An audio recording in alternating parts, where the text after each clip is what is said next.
Hey guys, this is Hatebound. Got another great card for EDH from War of Spark. This card, which I think could be a great commander card, is God Eternal Kefnet. A 4/5 flyer that costs 2 colorless, 2 blue. Its text says, you may reveal the first card you draw each turn as you draw it. Whenever you reveal an instant or sorcery card this way, copy that card and you may cast that copy. The copy costs 2 less. Now the second part I don't think is too important, although it does help reduce commander costs if your commander keeps getting hated off the board. But the thing I'd like to note is that when it says reveal the first card you draw each turn, that includes your opponent's turns. So you could potentially even use this card in some janky opponent's terms, casting X copying, which is really great because it allows you to do instant or sorcery. Now I've read a lot of people have pointed out this is great for a Rashmi deck because Rashmi can draw you a card every turn from the first spell you cast, and then it allows you to play another spell. So it becomes a very, just very synergistic. So of course I thought God Eternal Kefnet should be its own EDH deck. So I put together a deck tech, and like all my videos, I'm going to go over a playtest first with you, show you kind of the combo pieces I think work best, and then I'll go over the deck list. So here we got a standard board starting with 7. So I'm assuming we're playing in a multiplayer pod, so untap, upkeep, draw. We'll play Island Go, the most dangerous game ever. Second turn, we'll play Island. It doesn't matter too much. Let's just go Thought Vessel so we don't have to worry about that. Our hand size. Turn 3, untap, upkeep, draw. Island. Do we play the commander? I say so. Let's play him. So now you can make the argument that potentially it's also what you could possibly do instead of that. You could play a Chrome Mox, and I'm using Thought Adele because they haven't updated God Eternal Kefnet into this tapped out system yet. So I'm using Thought Adele, a classic EDH card I used to always play with. But yeah, so you know, if we want to play Chrome Mox, get rid of this imprint, this unsubstantiate, use that to play High Tide. Now we can play our commander, and I guess that'd be it. If we wanted to be able to play our commander and our scroll rack with 1 mana open. So you could even potentially just do Prismatic Lens into that as well. So here we go. So first draw, got nothing. I really want to see what's on the top of my deck, so I'm gonna. And this is probably one reason you may not have wanted to play so much out at the very beginning, because Scroll Rack is one of our combo pieces with this card. You can all probably already imagine how Scroll Rack is a combo piece. So this is a side tangent. When you reveal the first card you draw each turn, you can reveal, and this is the combo, an extra turn card. The extra turn card you can then copy, and then with Scroll Rack put it back on top of your deck to cast again. So if you have a Time Warp, it will cost you 3 with the reduced cost to cast a copy. You then pay 1 to put it back on top with Scroll Rack. So it's a 4 cost mana to be able to net you 1 card and get you as many extra turns as you want. Now because it's a 4/5 body, that's only going to take 6 turns to kill 1 person. So the commander itself is your win con. And if they have flyers or ways to stop damage, you'll have plenty of responses in the deck to be able to take care of that. So let's just do 2, see what we get. Unfortunately, we're not getting much right now. You know, again, that's probably the problem of playing so many of our rocks early. So we'll just wait till next turn, see what we can finally get. So really, we're just waiting to get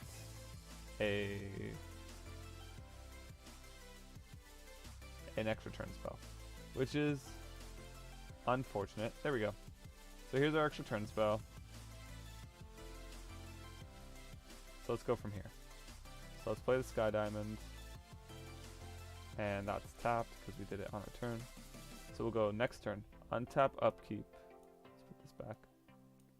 Untap, upkeep. Island. Tap. Put, say, let's put all 3 because it doesn't really matter. Put 1, 2, 3 into our hand. Scroll Rack does say put into your hand, not a draw, so it cannot.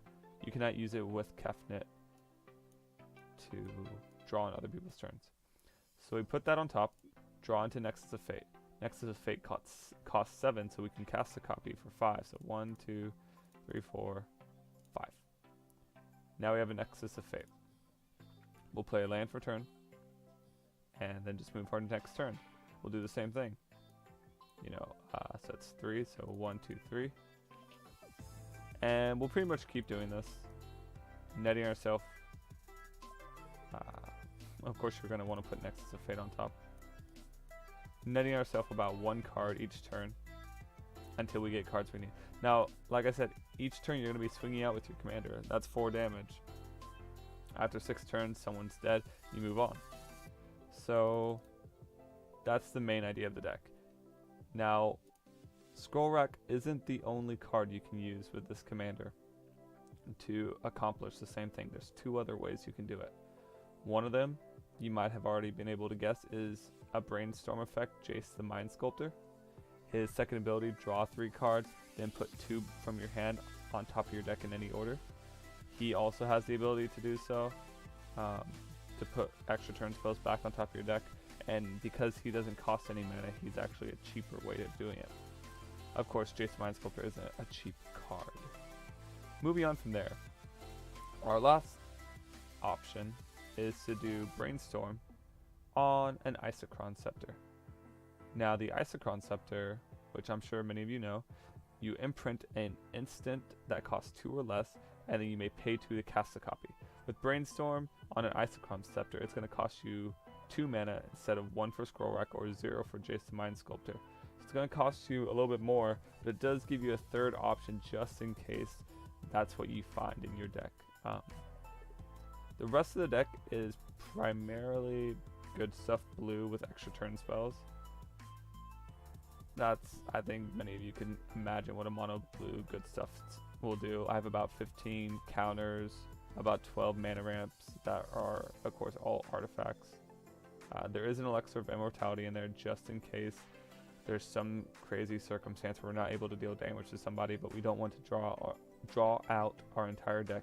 However, I think this is mostly unnecessary, but it might be useful in the slimmest of chances.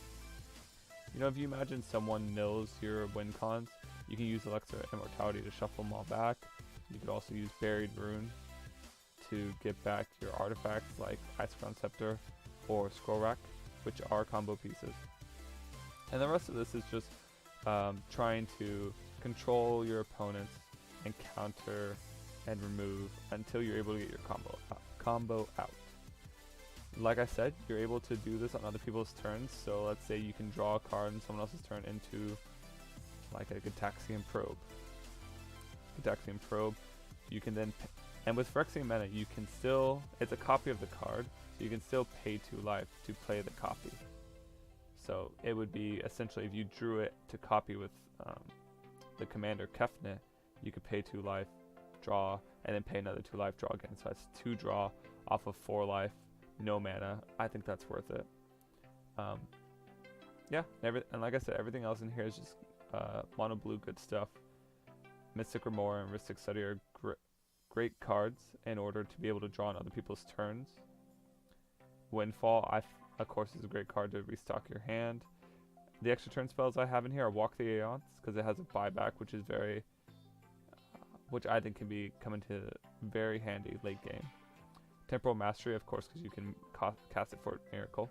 Time Warp, it's the most cost-effective, obtainable 5-cost extra turn spell.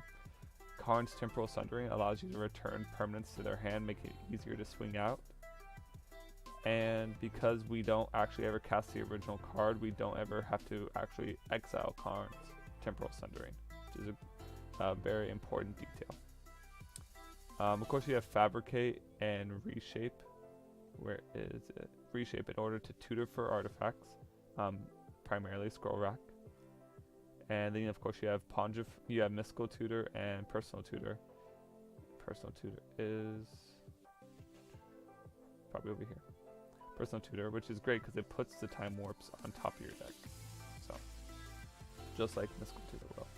Intuition is another great card. If I'm going to Intuition, I'm going to choose to get Buried Ruins, Scroll Rack, Jace, and Sculptur. That way, no matter what, I can get a win con. But if that's not what you would say, you need an extra turn spell, then of course you have 3 extra turn spells with Walk the Aeons, Time Warp, and Temporal Mastery, Nexus of Fate, which is over here. So you have plenty of options with Intuition. Some other cards in here, Consecrated Sphinx is not needed. It's just of course it's a big hitter, gets you lots of card draw, and allows you to draw on other people's turns, making the effect of your commander better. But because it is such a high CMC, I can understand not having the deck. It also isn't a instant or sorcery, so you're not able to copy it with your commander, so that makes that unappealing as well. Yeah, so I hope you guys like this. It's an awesome commander, really fun to play. Usually wins around turn 4, turn 5. Yeah, that's all I can say about it. You know, it's not as good as, say, an Azami, which can win off just a Paradox Engine, or a Mind Over Matter, or Teferi, which can win off just a Chain Veil, because you're required to have at least 2 things, Scroll Rack and a Time Warp. But because there's multiple versions of the Scroll Rack and there's multiple Time Warps, it's at least nice in that you have that you have a higher chance of drawing the card you need, rather than relying on a tutor or drawing into Chain of Vapor. Oh, not Chain of Vapor, sorry, Chain Veil, for like a Teferi deck. But anywho, that's the end of my deck tech. Hope you guys liked it. I'll put the link in the description below if you have any comments or suggestions. I love talking with you guys about the way you would build the deck yourself. It's always interesting to see, because I come from a competitive standpoint, so I would always like to hear the jankiness of a more casual or a player who's not trying to win right away. So that's it from me. Have a great time and a lovely April. Bye.